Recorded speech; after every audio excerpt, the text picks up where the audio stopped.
Good evening, everybody. As you will see, I will have something come showing up there shortly, which is going to be the link to the Rumble exclusive. We're not going to do that yet. But that's where we're gonna that's where we'll end up tonight. Because there's going to be some stuff that comes out tonight that might be a little more, maybe a little too disturbing for YouTube, I think is the best way to put it. And I know that whenever we're getting into something that might just be a little bit too touchy. Well, speaking of touch, Can you see it? It's right here in front of me, right now. Watch. No. Good heavens. You know, it went through me. It passed right through me. I went, me? I wasn't in me.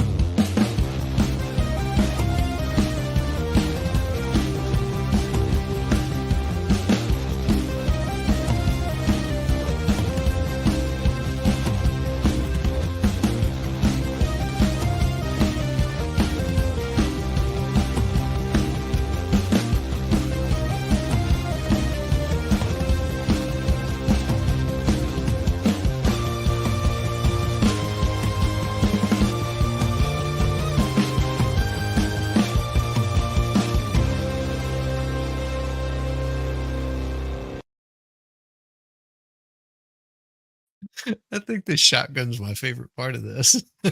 Oh my god. The racking of the I shotgun. I love when she flips her hair back and goes, "Me?" Me. Well, let's say So let's say good.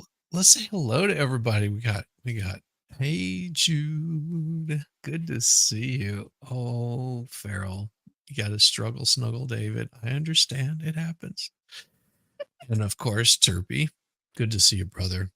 You're good people, man. And oh my gosh, what in the hell do you do with this? Just touchdown. Paper? Unbreaded. good evening from Cleveland, Ohio, where their motto is, at least we're not Detroit. Thank you, T-Rex, for the $4.99 super chat, brother. That's Oh, awesome. that's awesome. That's awesome. I had to give him a touchdown paper unbreaded for that man right there. And let's see, we got of course the most wonderful Rabbit is here hanging out and modding this channel. I hope you're doing well tonight, Rabbit. It's wonderful to see you. One of my favorite people, Fast Group. If you haven't checked out his website, check it out. He does freeze dried food, and he also teaches people how to not be harmful or to be harmful, but be careful with their firearms. Fast Group. He's good people. Gotta check him out. I'm cutting out. Only do YouTube. Enjoy the show, everyone. Oh, we'll be here. We'll be here for a good portion of it. So just stick around, because we will be covering quite a bit of this through the YouTube portion of it. We will because there is going to be some part of it that YouTube doesn't, that I'm trying to keep it uh, certainly reasonable. But I know that if I play a particular video, that it's going to get me in trouble. So it will only be on YouTube, and it will be towards the very end of the show. So don't worry, you can hang out as long as you like. There's no problem there. It'll be a while before we actually do that. So don't you worry. And I'll also be kicking Caitlin's down, because I don't want to get her in trouble whenever that happens. So if you guys haven't checked out Caitlin Comments, that's Caitlin right there. And she has her own channel, and she co-hosts with me whenever she's available to do this on Mondays. And I figured, why not have a sex cult? I mean, we were talking about women's, that are involved in sex cults, and this particular well, not sex cults, but involved in cults. This particular one is a woman that was involved in this cult. And I guess the best way to do it is to bring up the first bit here. Oh, hey, Melissa Jane. My gosh. Good to see you, girl. Good to see you. And let me put this in here so it shows the pop-out chat. That way I just had to make sure that it was working over there on this side. I also saw Jamie and Lex sneak in here too. So hi guys. Hey Jamie, hey Lex. Oh my gosh, you guys just keep on coming in and it's hanging out. I'm still here. Where's everyone? Well, that's Caitlin's over there, and we will see you periodically. So gotta show a little bit of love to Caitlin. This helps out Caitlin with her watch hours, which she's gonna need them because I guarantee she's gonna hit 500 before I do. Before I hit 1,000, she'll hit 500. There we go. That's what I meant to say. I was gonna say, I think you're confused, good sir. Well, that's funny. I for sure. Though Shizzy was going to say that's Caitlin, and she commented. Can you see it? It's right here in front of me, right now. Watch. No. Good heavens. You know, it went through me. It passed right through me. Could you feel it?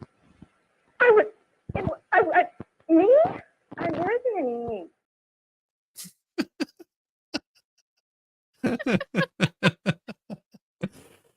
Found you again. Yes, I'm still here. And of course, hello, beautiful people. Jackpot Springs. Good to see you. And Lex. Yes.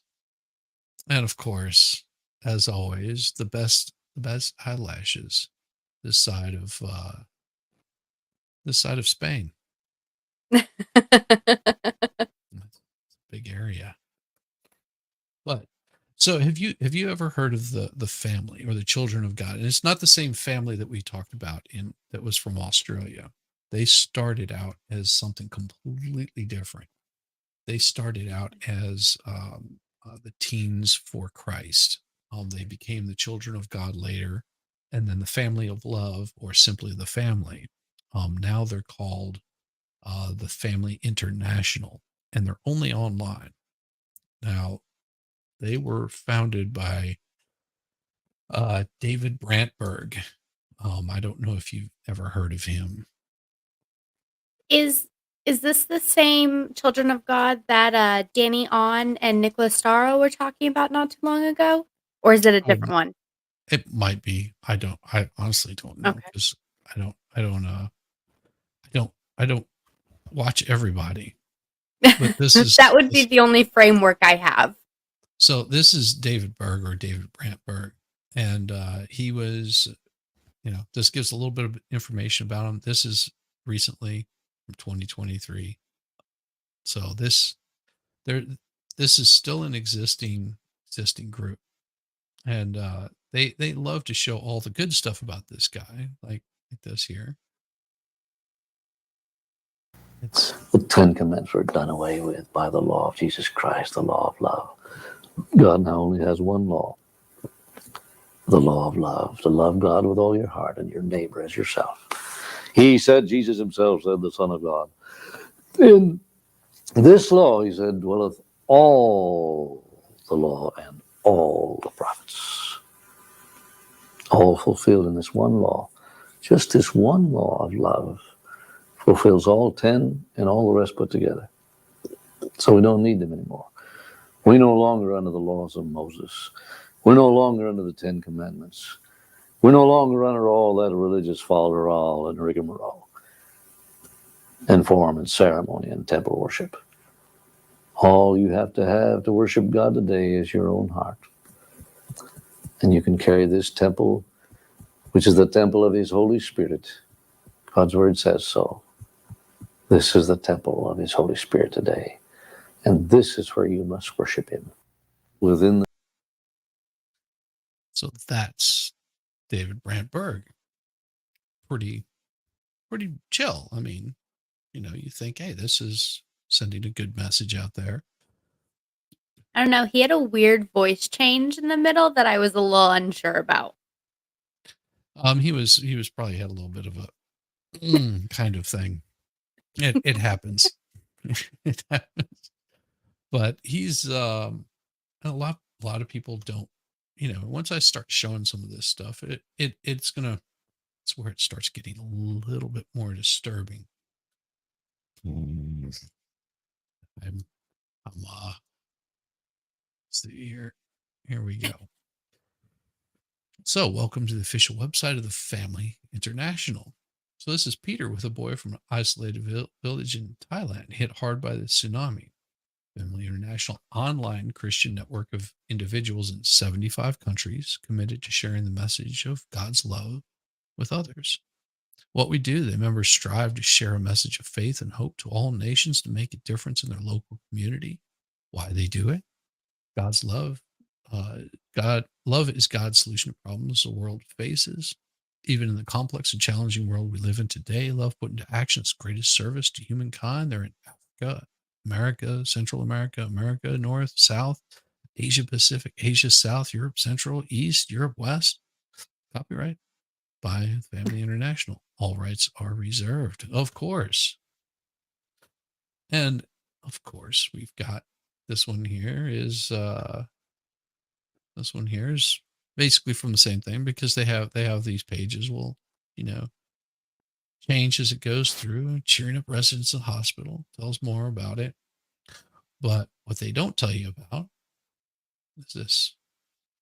They don't tell you about Family International. They don't tell you about David Brandt Berg as much as they do.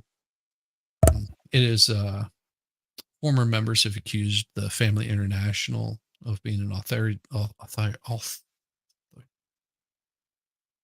occult, which engages in systematic physical and sexual abuse of children, resulting in lasting trauma among the survivors. The group has also been accused of targeting vulnerable people. According to the CBC, which is Canadian Broadcasting, the family movement had tens of thousands of members, including River and Joaquin Phoenix, Rose McGowan, Jeremy Spencer. They spread a message of salvation and apocalypse, spiritual revolution, and happiness. So that's makes your little hairs stand on end. Yeah, I understand. I agree. It does happen. Oh my gosh, you guys are just rolling in here. Jacob, good to see you, brother. Hey, RG. That's awesome. Hi. Man. Hell, 9,000. This guy's ruining Star Wars for me. He looks and sounds like Obi-Wan Kenobi. Hello, Jessica. Good to see you. Yeah, I should probably need to holler out at Jessica and see if she's up for doing a stream tomorrow. Some more of the Johnny Depp stuff. Mm-hmm. Yeah.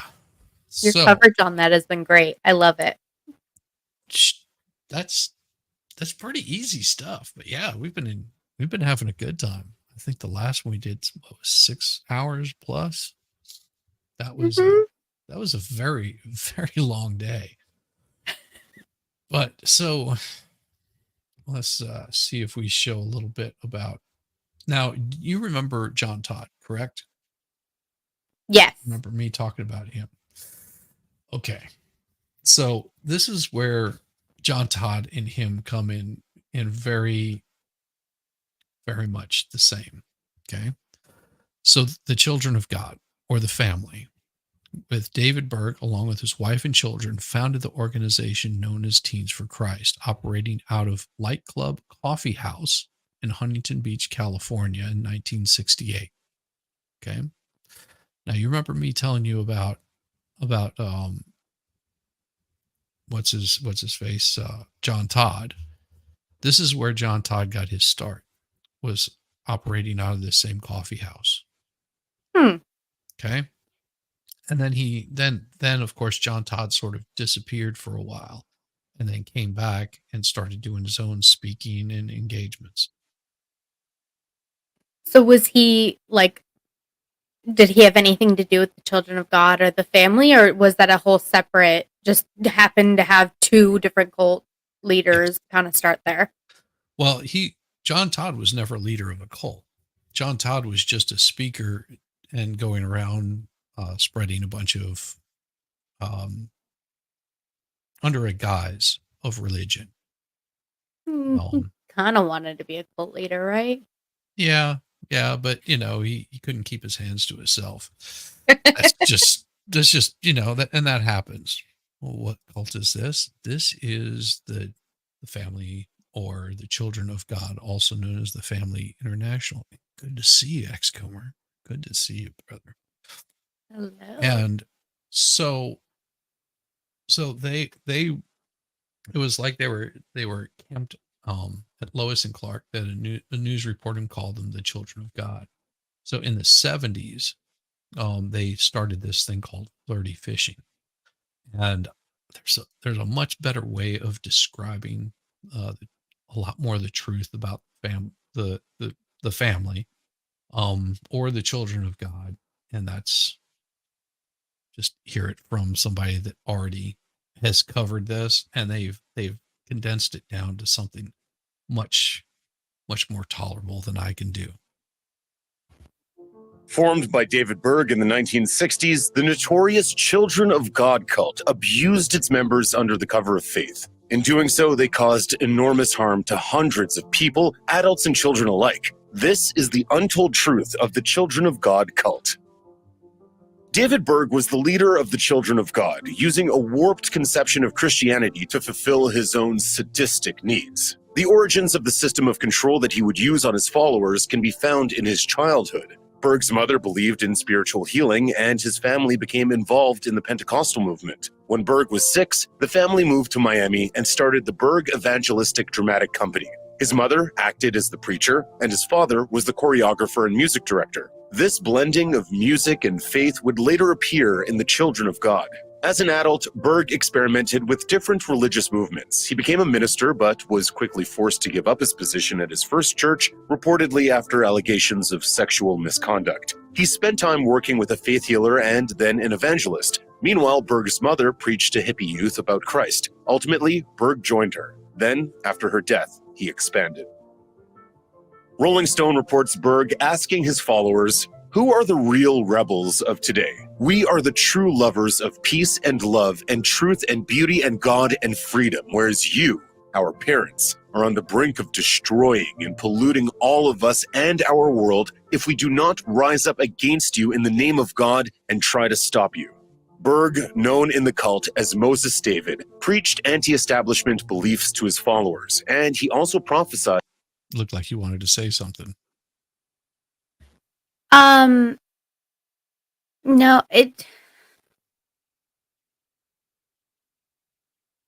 the quote, it like started out like, yeah, they're just kind of coming together and being children and love, and then it's like, and the parents are polluting your minds and it's poison and raw. That it turned quickly. I was not expecting that. Yes, it does. It does turn really quickly. It even gets, wait until you hear about the flirty fishing. Oh no. As the end of the world. The cult leader preached that the apocalypse was coming, and that when the time came, his followers would ascend to heaven. The Children of God were told to expect the apocalypse in 1993, and they lived their lives as if they would soon be over. Hey, they look very happy here, don't they? Oh no. Oh yeah. Children were barely educated, as it was seen as unnecessary so close to the end of the world. Children were barely educated, as it was seen as unnecessary so close to the end of the world. So everything you were doing was geared up to the fact that Christ would come back in 1993? Absolutely, yes. Flor Edwards, who was raised in the cult, spoke to the LA Times in 2019 about the mindset of cult members. She recalled, For many, it was euphoric thinking about the afterlife. We earned that spot in heaven. We were the chosen ones. But in my mind, I couldn't just think about the afterlife, but that threshold we had to cross to get there. It plagued me as a child. David Berg was rarely seen by members of the Children of God. Still, Berg was in constant communication with his followers through what became known as Mo letters. Mo letters, so called because of Berg's nickname, Moses David, were physical documents distributed among his followers. They contained doctrine that And we do have some of the Mo letters. Wait until you see the what is it? The prophecy for Davidito. It's pretty harsh. I mean, just Everyone the in- little piece right there, and I can't see the whole. So God sure picked a lot of women to take the places of ugly, narrow-minded, critical, sinful, Sinful and and self-righteous. self-righteous souls. I mean, oh my goodness. Yeah. the cult was required. And you can get all of this information, but you have to apply for it because it is it's well regulated, I guess is the best way to do it. I'll explain a little bit more later. Oh my gosh. What do you do whenever you have this kind of stuff show up? Stop. Okay, sorry.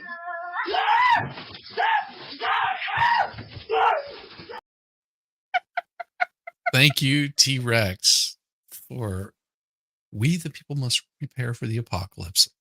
I have it from God himself. It happens in the month of September, October, November in 2637. Sinners. Repent. I love it. Yeah, among his followers, they contained the doctrine that everyone in the cult was required to follow. Not uncommon. Required to follow. Some included prophecies about the end of the world. Others functioned like a twisted Dear Abby in which Berg. Do you notice my thing up there? I'm known as Dear Leader.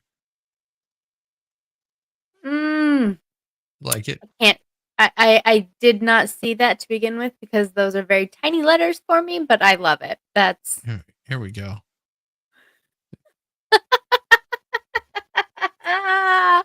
I see it. You see it now? I was like, yeah, I thought you'd like that, Dear Leader. Ben Soy, it turns you into a responded to letters from his members and gave them instructions. Many included illustrations that resemble pornographic comic book covers. According to xfamily.org, a group that provides resources to former members and has archived the Mo letters, Berg wrote more than 3,000 during his lifetime.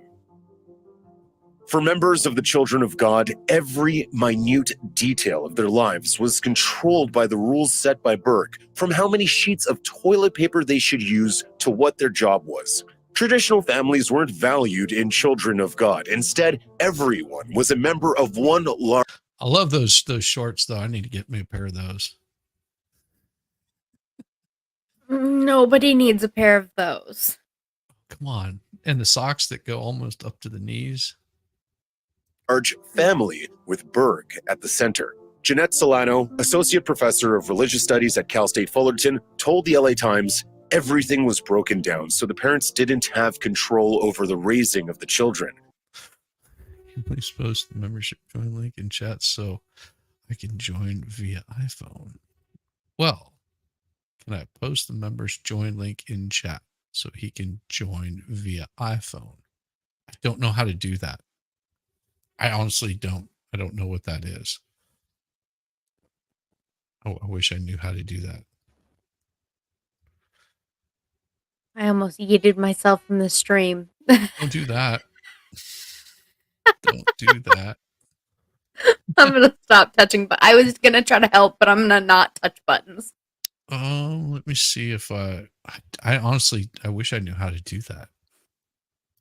No. I thought you couldn't get memberships from the iPhone. I thought you had to be on the computer. No, I Um, think you can do it from chat, but I From a don't know how link? to. I honestly don't know how to do that.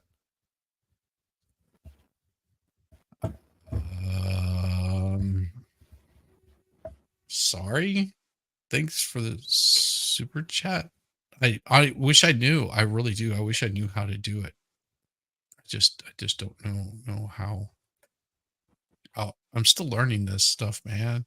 Don't abuse me like this.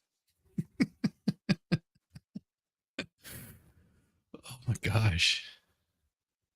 But we'll continue on with this, and I'll see if I can figure it out before we get too far along.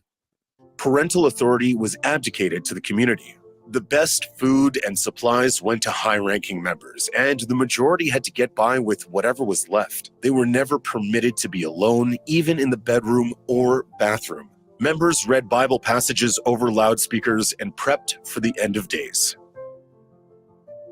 One of the more peculiar and creepy aspects of the Children of God is the way the cult used music to spread its message. In the early 1980s, with the rise of music videos, the cult created numerous broadcasts. Its videos were advertised as being wholesome and delightful. Amy Brill was one of the first people to be born into the cult. At 8 years old, she moved from France to Greece with her parents to join a music-focused chapter of the cult. According to her interview in the docuseries Cults and Extreme Belief, the shows they put together were broadcast internationally. Later, the cult insisted that Amy remain with the music unit while her parents returned to France. Alone in a foreign country, she recorded songs almost daily. Some songs released by the Children of God were relatively standard takes on Christian folk and rock music, but other songs specifically discussed the group's extreme beliefs in the lyrics. One such song is Kathy Don't Go, which foretells of a dystopian future where everyone has a barcode, which the cult equated with the sign of the beast, on their body. The solution for the song's character, Kathy, is to avoid the supermarket at any cost. Those some teeth right there. I remember hearing this song. Yeah, they were all against barcodes. It's weird. Several celebrities were raised in the Children of God, including actress and activist Rose McGowan. In an interview with the Irish Times, she described it as being very stressful. Oh my gosh. I guess it worked. Thank you very much for coming in and becoming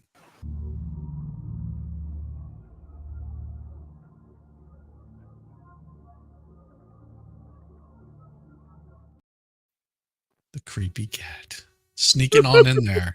I'm glad it worked. Thank you, Dwight. Welcome to our newest member of the Nuts. There you go, T-Rex. Thank you very much. I did the thing. Yay!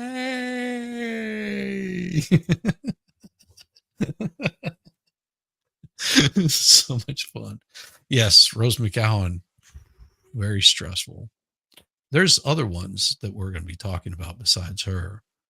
Like a high So wire. she got out though? Where she was Yeah, she got out, but Okay. yeah, so did Joaquin and River. forced to be physically perfect, even recounting a story where someone cut her finger with a knife because she had a wart. As McGowan recalled, what they were doing wasn't matching up with what they were saying. Ultimately, McGowan's father, who she said was the leader of an Italian chapter of the group, made the decision to leave with his family when the cult began to advocate child abuse. Later, they got into having multiple wives and children and adult sex, which is why we escaped. Actors River and Joaquin Phoenix and their siblings were also brought into Children of God in the 1970s. Their family traveled Central and South America with the cult, but didn't stay for long.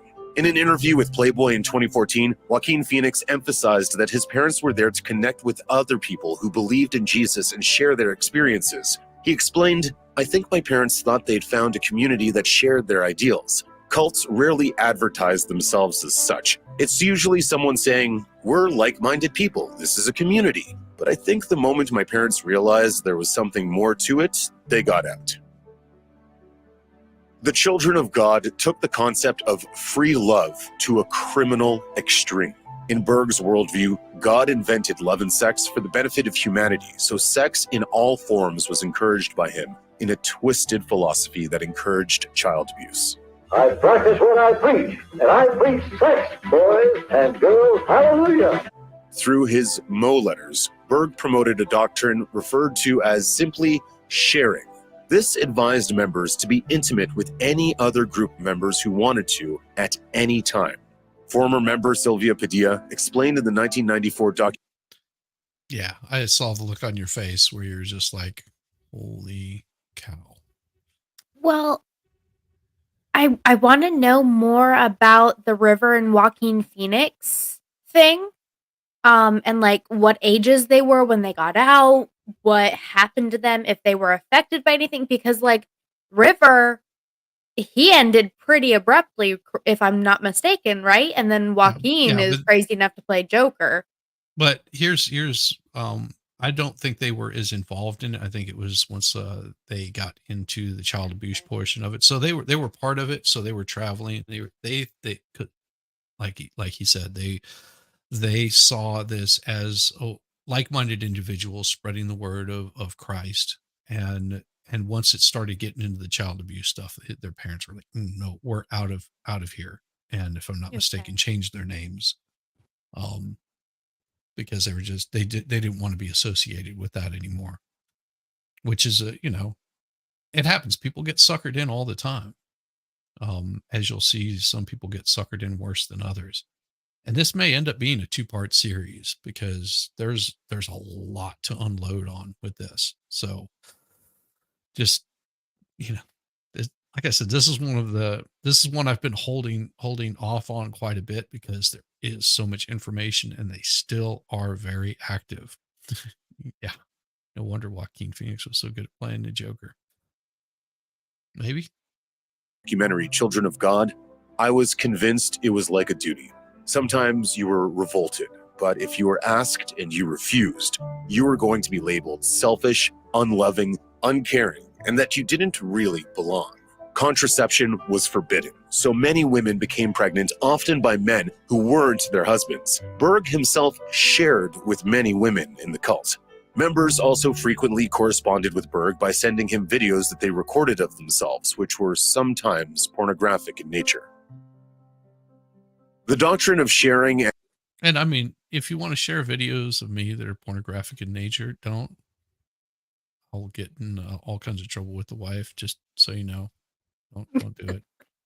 I'm not saying I won't look. I'm just saying it'll get me in trouble. It's so bad. So bad. Sorry. Here's the flirty fishing. Oh no. This is and the old strategy of luring in new members with snacks and songs combined in a policy called flirty fishing. Flirty fishing was essentially a doctrine encouraging women in the group to use their sexuality as a tool to entice new members to join the Children of God. The policy even applied to married women with children. Karen Zerby joined the Children of God when there were only about 125 followers. At this time, the group still held conservative views on sex, forbidding even hand-holding before marriage. Zerby became Berg's personal secretary, and he controlled every aspect of her life, including her diet and appearance. According to Rolling Stone, within a few months, Berg began an affair with Zerby and soon began promoting polygamy, using the Bible as justification for taking her as his second wife. Yeah. And we get into her a little bit more too. God's yours. Yes. Anthony, good to see you. Hello. Yeah. Yeah, Soon I after, laughed at the. I was just gonna say I laughed at the God's horse thing, but it's so Yes. not funny. It is just not. Oh no. Yeah. Yeah. But look at the whole group. Look at them all just snuggle. It's a snuggle struggle. This is what Amber Heard was wanting? A big old cuddle puddle? I think so. I'll just rewind it a little bit because yes, they were very conservative on sex, and they got to the point where it was just like he started promoting polygamy because, well, what other way are you going to get so much more. That's bad. So much body fluids. That's an awful lot of writhing. Yeah, no, I'm completely shocked that he would take something that he wanted to do that would otherwise be pretty uncouth of him, and make up an excuse in the Bible as to why it would be okay. That Right. totally surprises me. I don't know how he even thought of it. That's such a novel concept. I mean, to say the Bible endorses, getting a little frisky with a bunch of women. Yeah. So, Hmm. of course, as ORG says, the downward spiral has begun. Yes. Marriage. Zerby became Berg's personal secretary, and he controlled every aspect of her life, including her diet and appearance. According to Rolling Stone, within a few months, Berg began an affair with Zerby and soon began promoting polygamy, using the Bible as justification for taking her as his second wife. Soon after, the cult was endorsing sharing.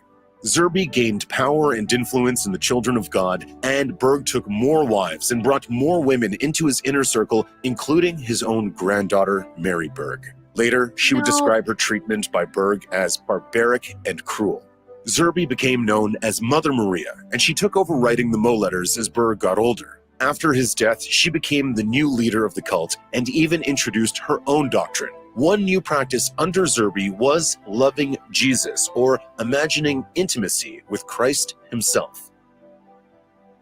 The children of God's view of both mental and physical conditions is intrinsically linked to their religious beliefs, and it sometimes had devastating consequences. Mary Berg, David Berg's granddaughter, suffered mentally from the abuse she endured while in the cult. Her close childhood friend, Amy Brill, stated in an interview that the abuse made Mary, quote, completely crazy. They thought her emotional reactions to what was happening to her was demonic possession, sent away to this training camp where she was treated very inhumanely. In an interview, former cult member Sylvia Padilla said that her daughter, Shuli, developed the autoimmune disease lupus in her teens. After the diagnosis, the exhausted Shuli spent most of her time indoors reading. However, the children of God typically forbade books. When she wrote to David Berg and asked if she was doing the wrong thing by reading, he responded with a Mo letter, distributed throughout the members, that implied that she developed lupus because she was reading against the cult's wishes, that God... Yeah. How dare she? Yeah. This is how they oh yeah. They're boning Jesus now? Yes. Like, a couple of questions here. Mhm. Because we all know that. No, we're gonna skip over that question. My big question is, if reading is forbidden, is it just reading books, or is it all reading? Because Mo writes a lot of letters for somebody who's not supposed to have his followers reading. Yeah, but those were written specifically for people on the outside world. Oh. Yeah.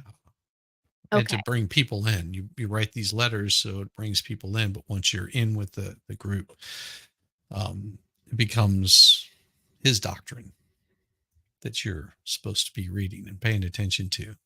That's the only doctrine that matters. God himself was punishing her with a chronic condition. While medication was not expressly forbidden, it was heavily discouraged. Shuli Padilla suffered the consequences of the cult, creating a stigma around healthcare. Eventually, with the approval of her parents, she stopped taking the medication she needed to live. Shuli died in the Padilla family home. Living under the control of the children of God has had lasting ramifications for its members, even those who left the cult. In cults and extreme belief, former members stated that suicide and addiction are very common among ex-members. The suicide rate with ex-members is so high. How many do you think? I know. And we'll be getting into Ricky Rodriguez. That's the part that I can't show on the tubes without getting stuff happening on my channel. So 100. and that's a dark one. Dark. David Berg's granddaughter, Mary Berg, has starred in music videos and gained celebrity status within the cult, according to a former member interviewed for Cults and Extreme Belief. But she also suffered extreme abuse. Eventually, she escaped the cult. Rolling Stone reports that she was institutionalized, became addicted to methamphetamine, and turned to sex work. She passed away in 2017 from respiratory failure. With Mary passing, even though it wasn't a suicide, I think the early death had something to do with her PTSD. In 1978, Children of God rebranded to Family of Love, or just The Family. Later, in 2004, the Children of God changed its name to The Family International. After David Berg's death in 1994, the cult continued under the control of Karen Zerby, who was also known as Mother Maria, Mama Maria, or Queen Maria. But the name changes and new leader were not enough to erase the impact of years of abuse on former members. According to Rolling Stone, Zerby's son, Ricky Rodriguez, had at one time been referred to as a messiah figure in the group. He left the Children of God, but was never able to fully move on from the things that had happened to him and others. In 2005, Rodriguez tried to track down Zerby, but was only able to get in contact with her secretary, Angela Smith, whom he claimed had abused him. Rodriguez killed Smith and died by suicide the same night. The Family International did everything they could to distance themselves from Rodriguez's memory. The BBC reports that the cult, which was once reported to have over 10,000 members worldwide, has now been reduced to a small online community. According to xfamily.org, which hosts archived documents and leaked photographs about the cult, Karen Zerby was last seen in Mexico in 2010. Her current whereabouts are unknown. If you or someone you know is dealing with domestic, sexual, or spiritual abuse, you can call the National Domestic Violence Hotline at 1-800-799-7233. You can also find more information, resources, and support at their website. I'm going to pull that back up for anybody. I might need that. Seriously. For, Absolutely. like I said, it starts getting a little dark.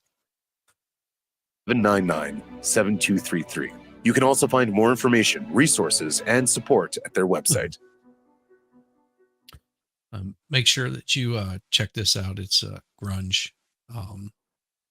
They're the ones that brought this particular piece up.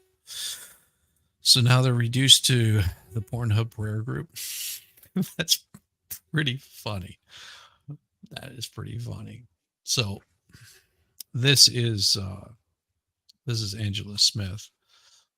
She changed her name in 1993, Joy Sue Cedar Trust and Hope. She was murdered in January 8th, 2005 in Tucson by Ricky Rodriguez. And that's the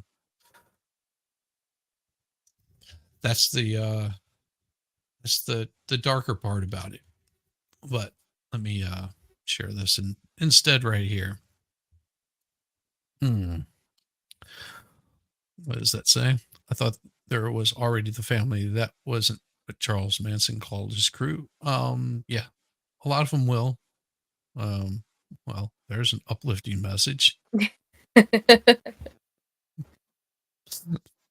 Yes, Pornhub prayers. And if you get a chance, just follow this guy right here, and he will tell you all about them. Kidding. Do not do it because of that. I'm joking.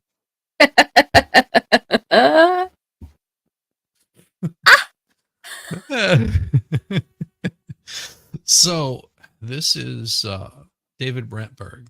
Gives a little bit about it. The law of love. But this is where it starts getting the dark portion of it. As a child, Young loved working with the sect as a missionary in Monterrey, Mexico, and he would often preach 3 or 4 days a week for 10 hours each time, both on the streets and door to door. Several celebrities being raised with him. The law eventually caught up with Berg.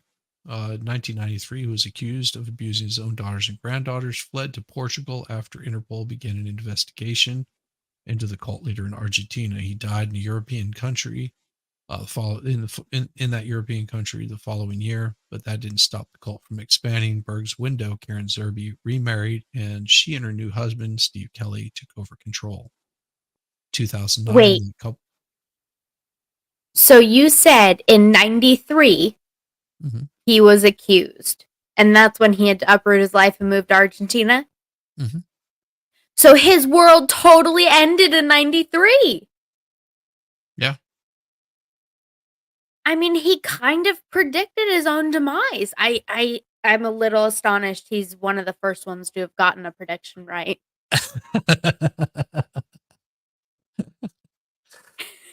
That's all right, ma'am. We've got you covered. Nah, domestic violence is shitty. What do you tell a woman? What? We're not getting into that. Tell her to wear safety goggles. Are you okay?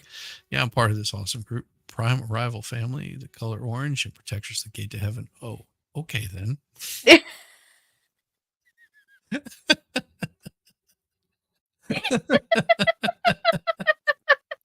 I love it. Jake Levy, you're hilarious. Oh. 1993, success. Mm-hmm. Yeah, those mans, they were.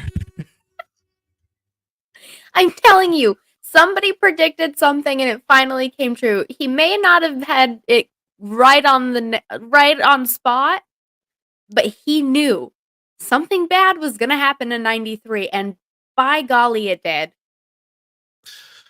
Well, it's good seeing you, Fast Group, and you have a wonderful night also, sir. We appreciate you. Really do. Children of God still exist today in a new online form.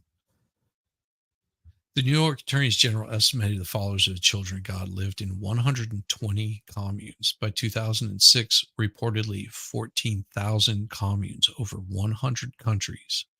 They disbanded in 2010, and they reformed into a small online network that claims it now has roughly 1,500 members in 80 countries. Although the Family International has apologized on a number of occasions to former members for any hurt, real or perceived, that they may have suffered during their time in our membership, we do not give credence to tales of institutionalized abuse. And Discovery Plus has the Children of the Cult for a 5-part series. And there's this lady right here. She wrote a book. About 10 years ago, Faith Jones went to the mountains of Sri Lanka for a meditation retreat. I'm the kind of person who has to be busy all the time. She's a Las Vegas-based lawyer. Says she thought, I'm going to go crazy trying to sit here for 8 hours a day meditating. Instead, she felt instantly at home among the Buddhist monks and nuns who spent their days doing chores, chanting scriptures in the middle of nowhere. I was like, why does this seem so familiar to me? Jones, 44, recalled, and then it hit me. I grew up like this. I grew up like a little nun, except there was a lot of sex involved. Then she told herself, I'm going to write a book, but she did. My Life as a Sex Cult Nun. Jones wasn't kidding. Sex Cult Nun, her new memoir, William Morrow, out now, details her upbringing in the notorious Children of God cult. Her grandfather founded the group, later called the Family. It gained infamy for its disturbing sex practices and allegations of abuse, including encouraging sexual relationships between adults and children. Jones grew up believing the law of love, which pushed women to show Jesus' love by submitting to sex with men. Jones felt the pressure as early as 6 years old. She finally escaped the family when she was 22, getting her college degree and attending Berkeley Law, yet it said it took years to fully come to terms with the abuse she endured. When I left, I still didn't think that's what I was taught was wrong necessarily. It took a few years of living in regular society before I could look back at my life and be like, oh, that's what happened. Jones was born in Hong Kong in 1977, the 7th child in a polygamous family in the Children of God. She grew up with 6 older half-siblings, 2 mothers, Mommy Esther, her father's first wife, and Mommy Ruthie, her biological mother, a former hippie from Long Island, and no schooling, spending hours a day praying, doing household chores, and prepping for the end of times. Jones's father, Jose, was the son of Children of God leader David Berg, a.k.a. Moses David. An itinerant preacher. We all know about that. That's where he met Faith's mom, Ruthie, who joined in 71. Ruthie's devotion so impressed Berg that he suggested Hosea take her as his second wife. By the time Faith came along, the Children of God expanded to Asia, and Hosea and Ruthie had opened a printing press in Hong Kong where they published Berg's prophecies called the Mo Letters to circulate among the cult's 10,000 members. So it was for the members. Esther, Berg's first wife, largely took care of the house and the brood's expanding number of children. Yet Hosea soon fell out of favor when Berg discovered he was printing material for clients outside the group. Jones never met her grandfather before his death in 1994. It was a very strange thing, as I felt very abandoned and rejected and didn't know why, she said, of never meeting Berg. Now I'm quite grateful. In 81, Jones was 4 when her mother's and half-siblings moved to a remote farm in Macau off the south coast of China. After a Hong Kong newspaper published an expose on the group, at first the family didn't have a toilet, reliable electricity, or a shower. They took baths in a barrel. But eventually her father spruced up the place, built guest houses, planted a vegetable garden, acquired a bevy of farm animals, turning the dilapidated property into a fully functioning religious commune. We were in a religious order living communally, no possessions, hours spent in prayer and proselytizing, but the difference is that most religious orders ban sex. We emphasized it. Sex pervaded every aspect of their lives. Cartoon images of naked women adorned their religious literature. The Holy Spirit was depicted, Jones writes, as a buxom, hot, horny goddess wearing only a heart-shaped bikini held on with pearl strings. Monthly newsletters included photographs of topless women. One of Jones' first coloring books had detailed diagrams of sexual organs and a drawing of a naked, fully aroused man penetrating women wearing a flower crown on her head. They learned that sex is our service to God, Jones writes. Refusing sex is being hard and selfish, unyielding to God's will, and our absolute obedience is expected. When Faith was a girl in the 1980s, she occasionally went on her mother's flirty fishing missions, basically where women were expected to prostitute themselves for Christ, seducing men to the cause, or at least extracting favors from them. Yeah, it's pretty dark. Hi, Mr. Malloy. Malloy, this is similar to FLDS, Warren Jeff's The False Prophet. Hey, good to see you, Mr. Malloy. Really. That's insane. Poor lady. Yeah, she got out though. Yeah. Yeah.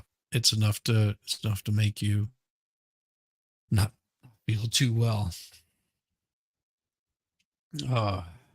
Joan said she actually looked forward to these trips. For me, it was even a bit of fun because we got to go out to nice restaurants and ride in fancy cars.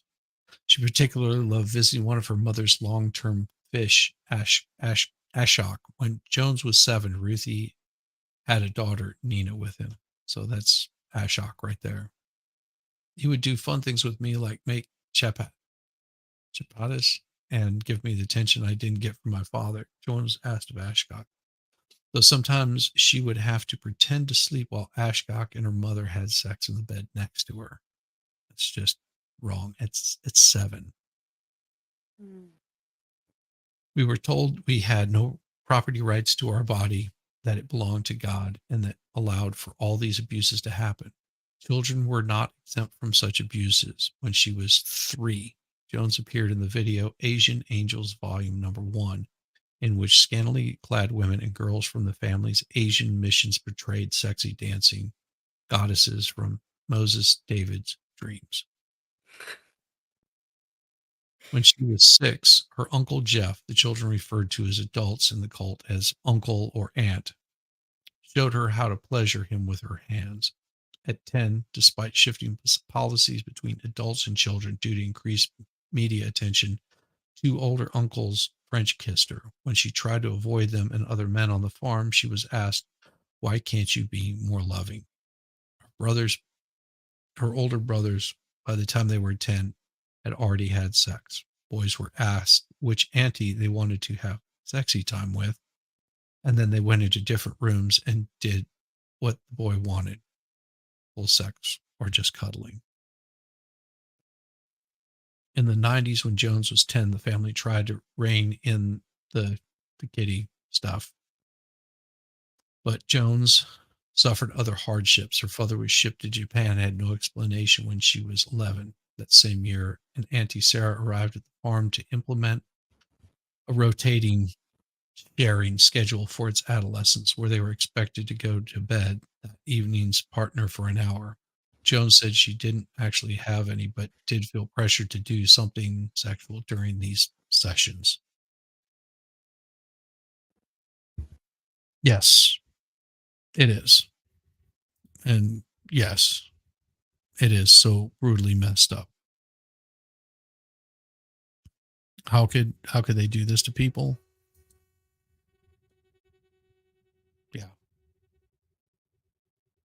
At this point, these people aren't seeing these awful humans are not seeing these kids as people. No, they're seen as objects. Later, her mother took her to the United States, where Jones spent some of her time with her grandmother in Atlanta and her grandfather and his wife in Indiana. While in Georgia, Jones went to real school for a few months and she loved it. I discovered I have this insatiable desire to learn, to explore, and to understand.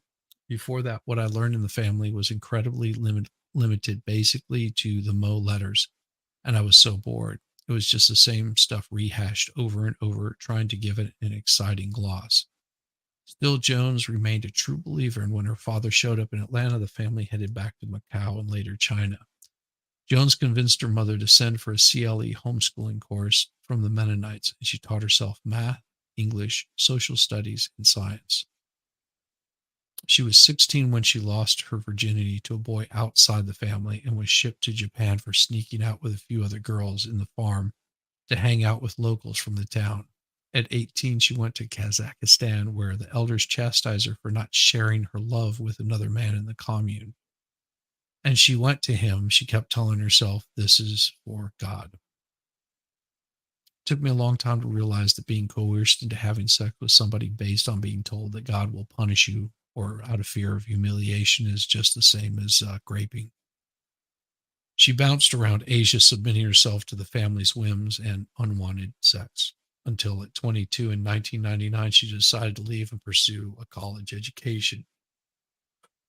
I didn't see a future for myself that was at all attractive, she said about her decision to leave the group. I was just really unhappy. But even at the time, I was like, maybe I will come back. Joan's parents supported her decision, and her dad got a job working in a new hotel in Macau to fund her move to the States. Eventually, she moved in with her mother's sister in California, attending community college and bartending before getting a scholarship to Georgetown in 2002, graduating from law school in 2008. She worked at a corporate attorney starting her own firm in 2018. When she first got out of the group, she said she found herself getting pressured into sex she didn't want because I didn't think I could refuse. Her first serious college boyfriend encouraged her to talk about her experiences in the cult and help her see what she experienced wasn't just uncomfortable, but was also wrong. Today, she has a loving boyfriend and she's very comfortable with her sexuality. That's definitely part of her healing. Her parents and siblings have since left the group as well. Her mom and dad, now divorced, have apologized for the trauma they put her through. Her parents never sexually abused her themselves. I did, of course, experience anger at them, George said. I was like, how could you let these things happen? She was particularly puzzled by her mother, who didn't grow up in the family and, unlike Jose, came from a world where this behavior wasn't necessarily normal. But she said part of her process of healing has included talking about these abuses with her parents. I also understand where they're coming from because I had lived it. I understand how people can be genuinely and deeply deceived. It doesn't change that the action is wrong or a violation, but it does change how she perceives it. In addition to her own firm, she coaches other women on how to reclaim their ownership of their bodies. Inspired by her TEDx talk, I Own Me, she said she wrote Sex Cult Nun to give hope to those from similar backgrounds and the tools to stand up for themselves. I hope we can make a cultural shift around some of these areas of abuse and manipulation women's rights, children's rights. I shine a lot on it from my own personal experiences in this cult, but these topics are relevant to everybody. It's not surprising so many cults are formed in California. And Mike is right. Utah is full of them. Amish? No. Amazing she turned it into something for good. Exactly. And that's the important part of this, is turning these kinds of horrific things that happen into something good. And I mean, there's many people like this. This guy right here, Michael Young. He grew up in Mexico, and the stories go on and on. And it's the same thing, that, they get brought into this kind of thing.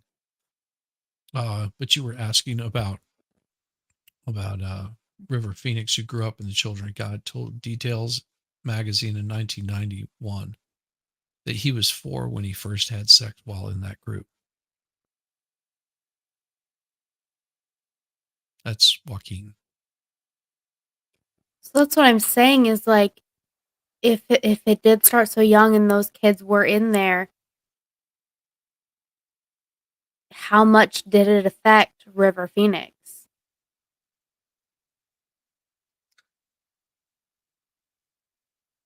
But he did write a biography of Phoenix and his era, Last Night at the Viper Room, River Phoenix, and the Hollywood He Left Behind.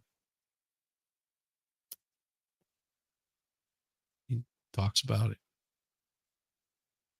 I knew that River Phoenix had a troubled past, but I had no idea that he had grown up in a situation like this. Yeah. That adds an entirely new level to it.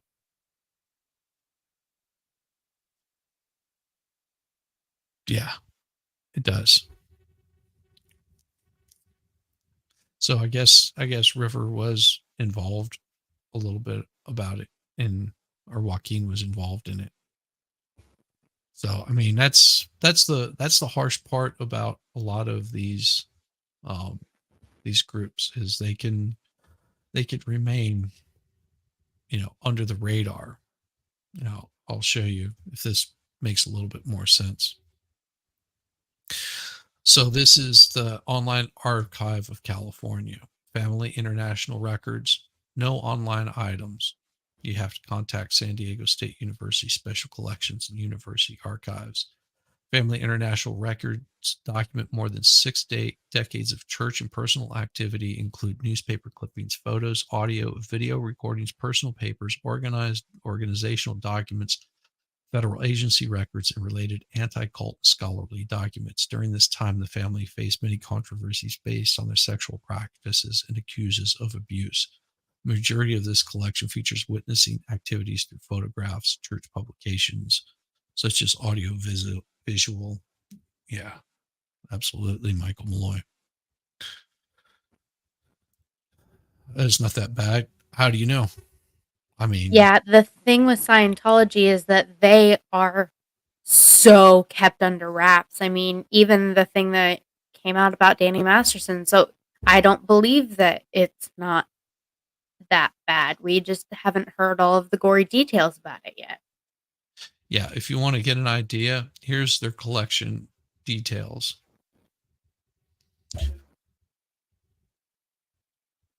This is all of the information that goes on. It's got historic publications and photos from 1940 to 1988, photographs from 69 to 81, news articles. It's got all of it, everything. Cruels and Editions 2018, People's Temple Collection. I mean, it just goes on and on. The musical group, the movement, the organization. And then, of course, the related materials that it's got. the publications. And whenever they start talking about box 8, folder 6, box 8, folder 7, box 8, folder 8, folder 9, academic publications, box 9, and the list goes on and on and on. The amount that they have on this particular group is unbelievable. So you ready to continue on? Questions? No, I have 0 questions.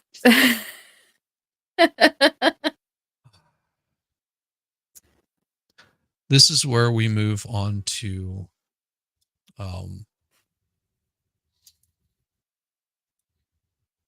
let me see if I've got it right. Got this particular one. I just want to make sure that I've got this stuff in order, because it does get, doing this live is a little bit different than being able to cut and edit it. So Right.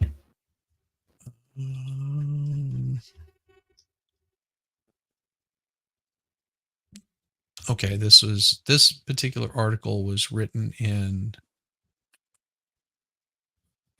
1993.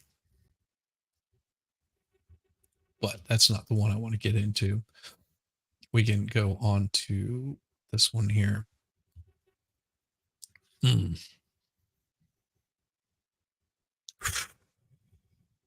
Okay.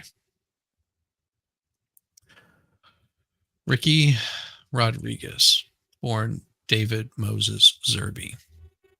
Okay. Now, this is a little bit of something that I'll share this instead here. So, prophecy for Davido. This is about David Rodriguez. Chapter 11 of It's a Boy, the story of little David continued. Copyrighted 1977 by the Children of God. It was early morning, March 2nd, shortly after midnight news, and Monty and I were sitting beside Davido's bed while Monty was playing the guitar, singing him to sleep after we'd been playing with him and telling him Bible stories all evening, when Daddy came in to kiss him goodnight, pray for him, and suddenly began to weep and prophesy. So this particular bit goes through all of the prophecies of David Rodriguez. And it goes all the way down to 93. And all my girls and all my loves and all my women and all my wives and all my loves and all my family, in Jesus' name. Amen. This is a long read. I'm not going to read all of this tonight. Clipper time. Let the chase begin. You take good care, brother. It's good seeing you. So, Ricky Rodriguez. He murdered one of his childhood sexual abusers, Angela Smith, and then died by self-deletion. Sorry, didn't mean to keep that up there so long. Oh my gosh, it's crazy. During his childhood, he and his adoptive parents, they weren't, he wasn't born into them. He was adopted. Both of whom were leaders of the family, traveled across the world to convert followers. Berg believed Rodriguez was called upon to become a prophet during the biblical end time. From a young age, he was brought up in a heavily promiscuous environment, was abused by numerous people, including nannies, as described in the family published document called the Davido Book. Despite leaving the family and finding marriage, Rodriguez struggled to adjust life outside the cult, sought revenge. When he left his wife in Tacoma, Washington, and traveled across the U.S. in an attempt to find Zerby, after leaving his former nanny Angela M. Smith, was in Tucson, Arizona.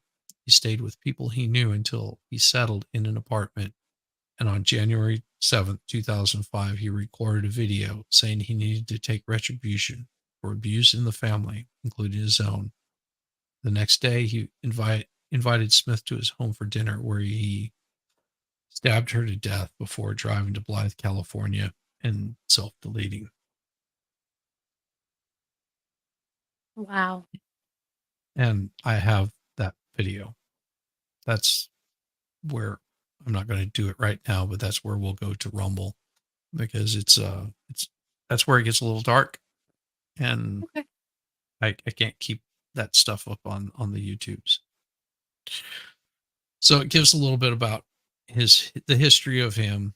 Thurby had flirty fished and practiced in which female cult members would have sex with men, blah, blah, blah. While growing up in the Children of God, Rodriguez was frequently exposed to adults engaging in sexual intercourse at Berg's home as part of group's member sexual sharing. When he was 10 months old, Zerby and Berg asked Sarah, one of Rodriguez's nannies, to start creating a document called the David Ito book, also referred as the story of David Ito, which is this right here. I thought I had brought this over. Share this tab instead. Sorry. No, you're fine. Ah. I wasn't going to say anything because I didn't know if the words on the screen were going to be okay to be shown.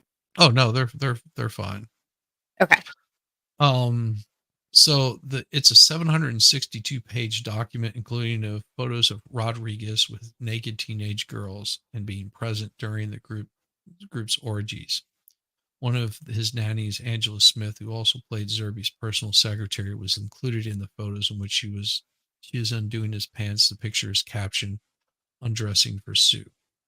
The material also contained captions and text written by Berg commenting on the situation in a sexual manner. Berg later ordered David, we'll just say David, and similar documents that had been created to be purged or references to sex to be removed. The former members were able to establish its existence by distributing material via email. In 1986, Children of God, which is now called The Family, banned sex between minors and adults along with flirty fishing. Berg died in 1994, and Zerby, alongside her then husband Peter Amsterdam, took full leadership of the cult. A British court headed by Lord Justice Ward issued a verdict during an investigation related to the 1995 trial, stating that the book was an example of Berg's promotion of pedophilia within the group, and that the leadership considered it as a guidebook for adult-child relationships. Amsterdam was ordered by Ward to distance the family, and Berg's writing on his child upbringing. Hey, Triggered of Oz. Good to see you. Dang, this is heavy. Sorry, y'all. Yeah, it's heavy. At 21 years old, he moved to a family-owned home in Budapest, where he met his girlfriend, Alexia Moonmel. I don't know anything about that. Talks about his resentment, searching for Zerby, and the investigation and memorial. This is where people started coming out a little bit more about all of this. While Rodriguez was unjustifiable in the murder, one can understand his frustration and rage because he and others from that generation had never seen justice from all the abuse they suffered. A cult researcher who had interviewed numerous former members of the family noted that Rodriguez reflected the many suicides of those who suffered tremendous amount of pain from being in one of the most horrifically abusive and destructive cults in American history. Don Lattin, a journalist and author who spent 2 years studying Rodriguez's motives for the murder, published a book called Jesus Freaks. He believed Rodriguez was a time bomb waiting to go off because he exhibited aggressive tendencies and expressed guilt for other victims' of abuse. According to Lattin, abuse was not accounted for because there's a statute of limitations. A lot of this happened a long time ago, outside of the U.S., by people who kept constantly changing their names. So even the victims, the kids themselves, often don't know who it was that abused them. Yeah. What kind of rabbit are you? That is the Iron Rabbit. You don't mess with the Iron Rabbit. But for Halloween, she's a rabbit dressed up as a kitty cat. Of course. No, I was gonna say, like, I thought about the statute of limitations on this before it had been mentioned, just because I was trying to think of River and how Joaquin. well, no, how Ricky or David could get some sort of justice for himself, and there really isn't a way. And I don't agree with the laws in California now that say that there is no statute of limitations or it can be expanded because of this, and this. Um, it's unfortunate, but I don't agree with them. But yeah, it's sad that he thought he had to go to this extreme in order to seek justice. Right. And not that it's justifiable, but it becomes understandable of why someone becomes a ticking time bomb over this kind of thing, because they're not seeing any justice being brought forward, because these people were constantly changing their names and coming and going and not feeling any remorse that he could see from any of the actions that they had performed upon other people. Former members of the family made similar allegations of this abuse. Julia Bering, the co-author of the book Not Without My Sister, which details her family's experiences within the cult, mentioned that most of the children she and people like Rodriguez grew up with in the cult were sexually abused. She emphasized with the rage he felt, especially when he had no closure and no restitution for it. Numerous members of the website Moving On expressed their concerns about the incident. But this is, where it talks about the Ricky Rodriguez Memorial Site, which was managed by the family, which just makes it even sicker, because Did the family have anything to say about what happened, or did they kind of just keep quiet? Okay. right here. So in an internal memo, Zerby told followers, and this is Mother Maria or whatever, the one that was left after Berg. Zerby told followers of the family that reporters were trying to make Ricky look like a hero and a role model rather than a perpetuator of a crime. In another memo, which was sent to an estimated 12,000 followers, Amsterdam urged followers to disregard media reports and internet news about the murder-suicide, and said Rodriguez was overcome by the enemy and forces of darkness, and that Zerby is the sweetest, most loving person I know. He also said people were exploiting this tragedy to hurt him, Zerby, and the family in an effort to tear down our work for the Lord. Techie stated in a letter she became deeply disturbed after learning about Rodriguez's death, and that he was not an angry person when she knew him. The Ricky Rodriguez Memorial Site, or rickyrodriguez.com, which was managed by the family, included never before published photos of Zerby and messages from Jesus. The site was not renewed and does not exist anymore. Claire Borowick, the spokesperson for the family, said both deaths were tragic, but the media reports portrayed Smith as an offender and Rodriguez as a victim. She said Smith was never Rodriguez's nanny, but only visited him, and that the family gave him ample financial and emotional support. When he wanted to become independent, Borowick also compared Rodriguez's upbringing to one in a nudist colony, and cited scholars who argue sexual practices similar to those of the family do not harm children. In regards to the DeVito prophecy, Borowick said the family knew that DeVito wasn't fulfilling that prophecy because prophecies of the group were always dependent on man's choices. Borowick also said former members, whom she called apostates, failed to move Rodriguez in positive directions and wanted to do damage to our movement. She criticized Latin's book for inaccuracies, misconceptions, or erroneous conclusions, and sketchy research. That's how the family handled it.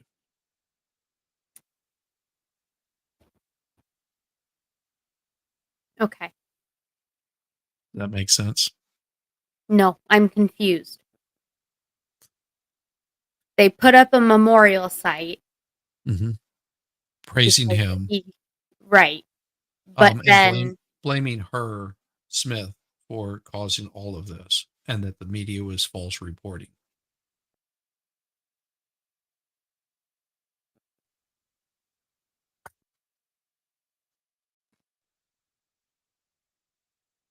But Smith was part of the cult and was following her orders, I'm assuming. And her own sexual desires, doing whatever she wanted to. Whatever she felt would please her. Amazing she became a nurse after this. Wait, who did? The one that he shot. Angela Smith. I thought she died. Yeah, she died whenever he deleted her. Oh, she left the cult, became a nurse, and then died. I understand. Yeah. Sorry. I was confused on the timeline. Yeah. Sorry.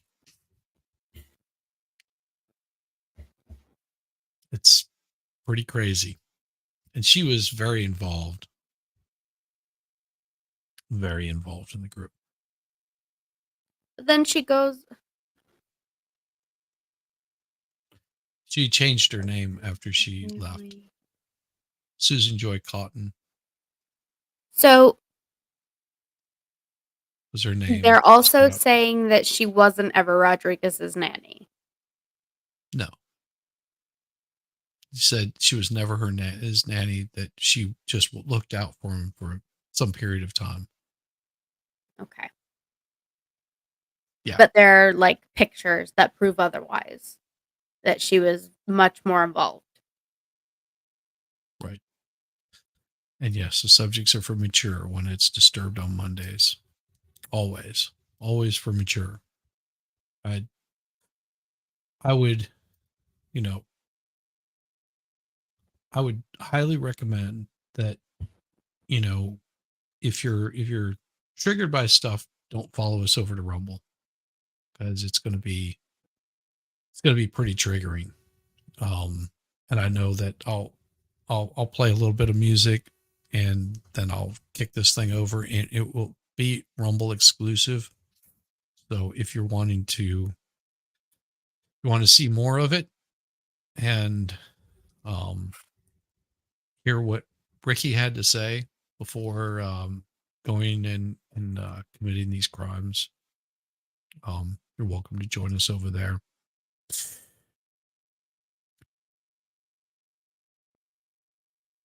But this time, seeing that we're going to be talking smexy talk over there, it's going to get really smexy. I'll give you a little smexy outro for just, this is going to be just for the Rumble side of it, or the YouTube side of it. How's that?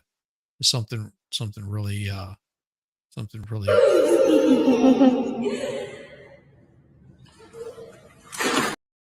I'm kidding.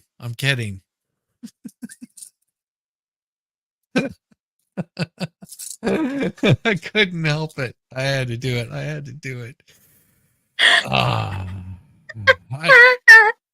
I would push the kid in too. I didn't think you guys would mind that one too much. So I'm just going to give you a short bit of an outro here on the been lurking and doing house chores, but definitely falling over to Rumble. Yes, we are going over to Rumble, and just a short bit, and I'll give you not the standard outro. I'll give you a different outro, but I'll do the regular outro whenever we're over on Rumble. So I'll see you guys there. And the link is up in the top. Just click on that link. It's pinned in the top.